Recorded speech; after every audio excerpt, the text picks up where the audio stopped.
클릭 감사합니다. 삼테크TV의 김선프입니다. 만나서 반갑습니다.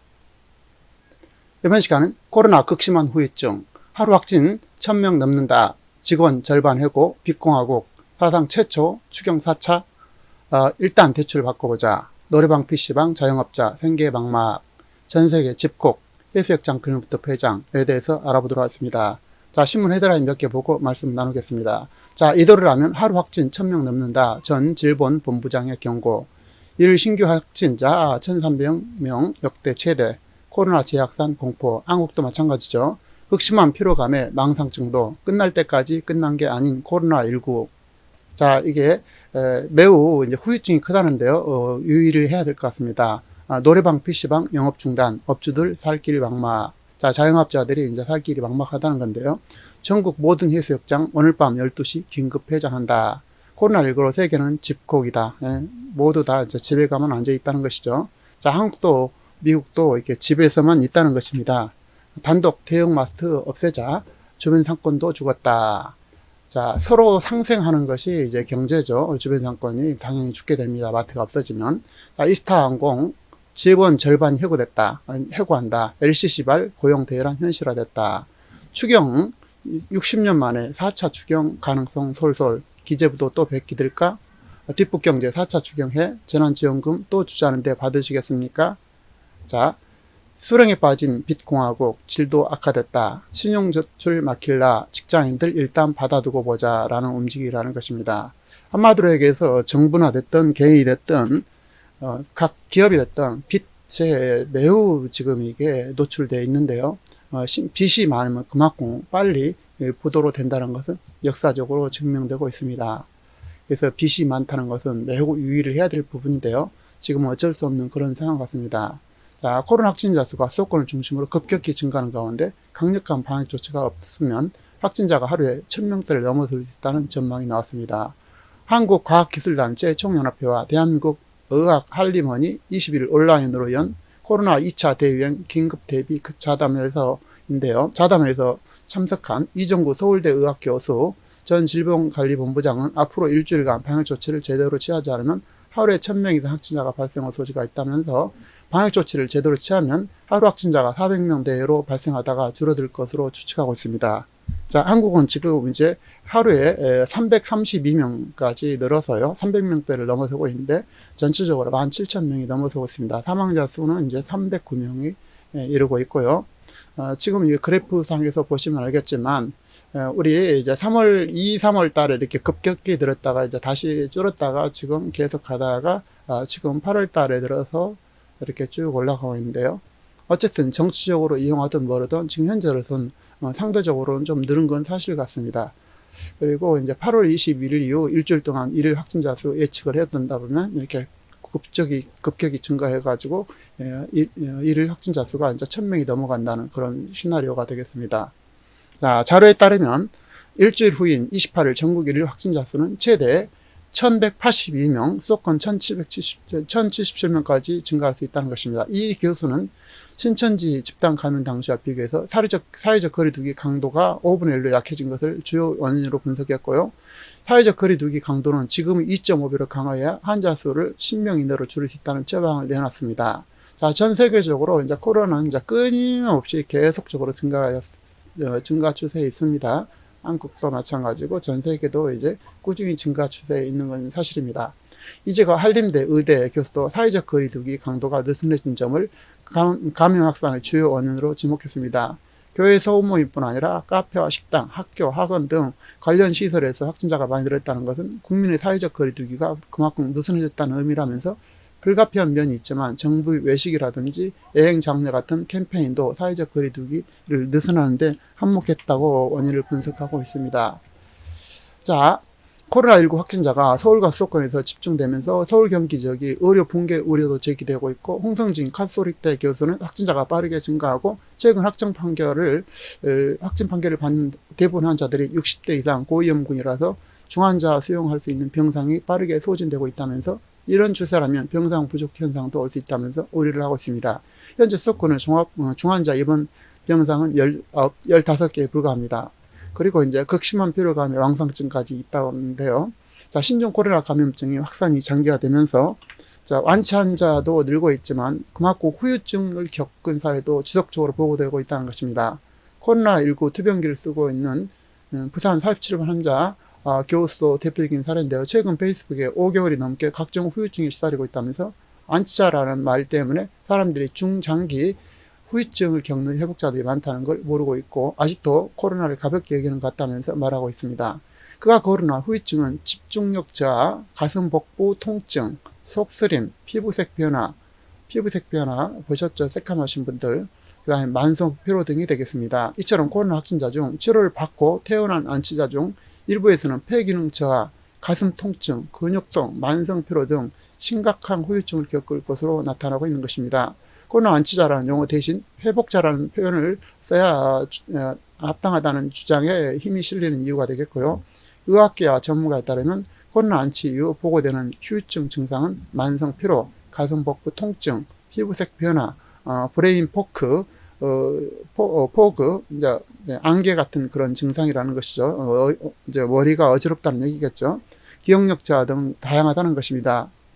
의학계에서도 완치 후유증 관련 논문이 잇따라 발표되고 있고, 이달 3일 발간된 과학저널 뇌 행동 그리고 면역에 따르면 이탈리아 밀라노산 라파엘레 병원은 코로나19에 감염다가 치료를 거쳐서 회복된 환자 402명 가운데 한 달 추적을 진단한 결과 28%가 예상 후 스트레스 장애가 나타났고 31%는 우울증 증세를 보였고 불안감과 불면증 호소하는 환자도 각각 42%, 40%에 달하고 있다는 것입니다.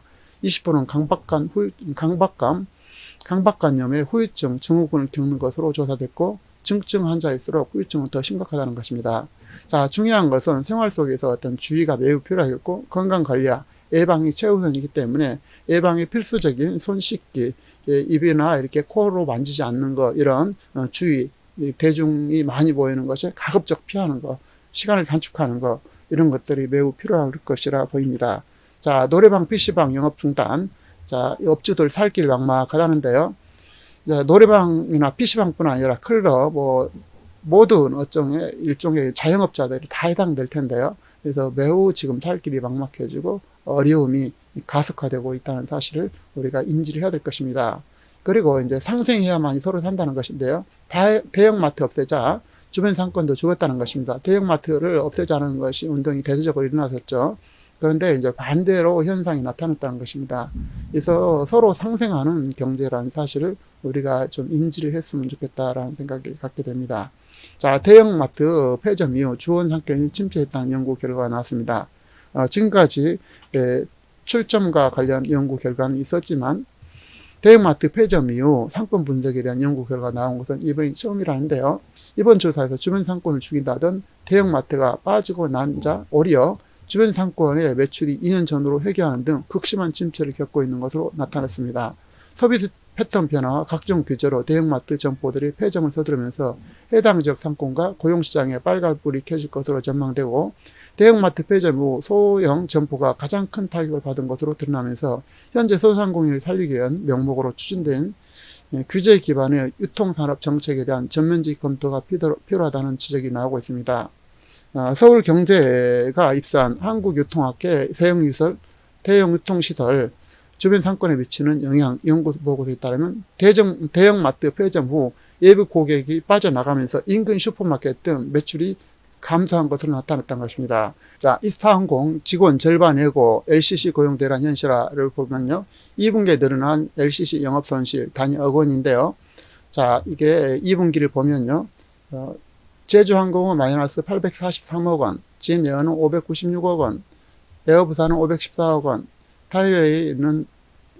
사이항공은 485억 원 등 이렇게 손실이 급격하게 늘어나고 있는 것입니다. 이스타의 체불 감당 못하고 매달 700여 명 정리하고 나설 것이고 고용유지지원금 받은 LCC도 11월 이후 실업쇼크 현실화될 수밖에 없다. 아시아나도 매각도 무산 수순을 가고 있고 채권과 관리된 감원이 불가피하겠다라는 것입니다. 자, 8월 21일 항공업계에 따르면 이스타항공은 이달 구주주의 명단을 확정하고 다음 달 말기에 정리해고 한다는 방침을 추진 중에 있고 정리해고 대상은 직원 전체 1,300명이 절반 수준인 700여 명이 안팎으로 될 것으로 알려져 있습니다. 이스타 관계자는 불안한 미지급 임금을 감당할 방법이 없다면서 새 인수 후보자의 부담을 덜고 정리 여부를 추진할 예정이라고 밝히고 있습니다. 이스타항공은 제주항공과 인수합병 협상 고려해서 정부의 유급휴직에 따른 고용유지지원금을 신청하지 않았다는 것입니다. 대부분 LCC가 이미 지급 현금이 바닥난 상황에서 정부의 지원금이 끊기는 11월 1월 이후에는 무급휴직 전환뿐 아니라 대규모 정리 해고가 이루어질 것이라는 관측이 나올 수밖에 없는데요. 자, 한편 60년 만에 4차 추경 가능성 솔솔 기재부 또 뵙게 될까? 4차 추경해 재난지원금 또 주자는데 받으시겠습니까? 그런데 실제로 이렇게 바람이 불다면 거의 99.9% 이제 4차 추경을 한다는 얘기죠. 사상 최초로 추경을 4차 추경까지 하는 참 심각한 상황을 이제 목도하게 될 것으로 보입니다. 자, 4차 추경 가능성이 커지고 있다는데 이게 사실 거의 다 현실화될 것으로 보입니다. 자, 이제 기획재정부는 이제 뭐 예부비가 확보되어 있다, 뭐 세부복구비란 재정은 내년 예산에 포함된다라면서 이제 4차 추경에 선을 그었지만 정치권에서는 추경 편성을 요구하는 목소리가 계속 나오고 있다는 것인데 사실상 거의 될 수밖에 없는, 할 수밖에 없는 그런 구조가 아닌가 싶습니다. 자, 그 코로나 바이러스 확산 피해를 극복하기 위한 편성이 되었던 예비비가 이미 많이 소진된 상태이고 비피해 규모가 심상치 않기 때문인데 이건 핑계고요. 사실상 이제 공식적으로 거의 이제 4차 추경은 거의 가시화될 것으로 보입니다. 긴급 재난지원금 전 국민 지급 주장에 대해서 여당 하위 70%만 지급하려고 했던 홍 부총리가 백기를 든 전례가 있어서 4차 추경에서도 비슷한 상황이 반복될 것이라는 분석이 나오고 있는 것이고 4차 추경이 현실화된다면 5.16 군사정변이 있었던 1961년 이후 60년 만에 그야말로 처음이 되겠습니다. 한편 직장인들은 일단 돈을 받아두고 보자는 것입니다. 이제 대출이 막힐 것을 예비해서 일단 돈을 빌리고 보자는 것인데요. 상당히 심각한 상황이 아닐 수 없죠. 저금리 기조로 은행권의 신용금리가 크게 낮아진 가운데 금융당국의 신용대출 규제를 강화할 조짐을 보이자 직장인 사이에서는 막차를 타야 한다는 움직임이 나타나고 있고 금융당국은 최근 코로나 사태가 재확산되면서 당장 신용대출을 줄이기는 어렵다고 밝히고 있지만 코로나가 진정되면 언제든지 고삐를 조일 수 있다는 것입니다.